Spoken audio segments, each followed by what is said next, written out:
Son 3 plantas, o sea, esta planta, primera, segunda y un sótano.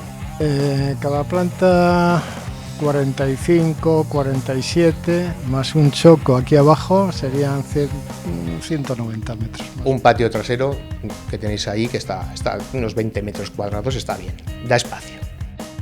En un patio, en casas muy sencillas, con cierto encanto y que con mucha tranquilidad, en un barrio muy tranquilo y muy amable.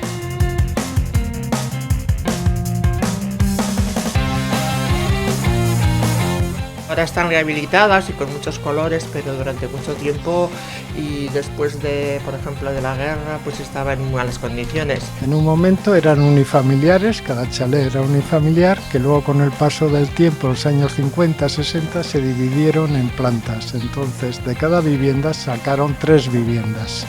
Bueno, cuando la compramos era una ruina. Donde tú estás no había suelo. Accedías directamente al sótano y estaba todo desde hace 60 años sin arreglar.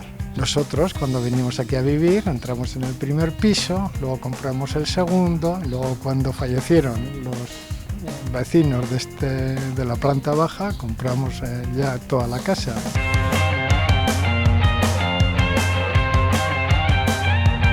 El empresario de harina panadera se preocupó por los obreros y les construyó alrededor de la fábrica esta serie de casitas para obreros y personal trabajar en la harina panadera que está allá abajo, que ahora es un centro de salud. Entonces era un barrio un poco, pues eso, el barrio en aquel momento, pues en Bilbao fue algo diferente, porque bueno, pues estaba pensado para que los trabajadores vivieran en condiciones dignas, con espacios verdes, etcétera.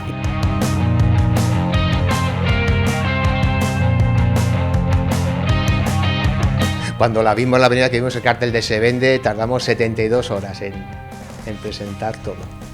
Sí, hay muy poquitas y bueno, está luego Ciudad Jardín y demás, algo en Santucho, en el Carmelo, pero hay muy poco.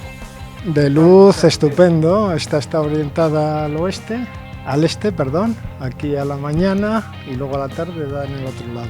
Luz no os falta.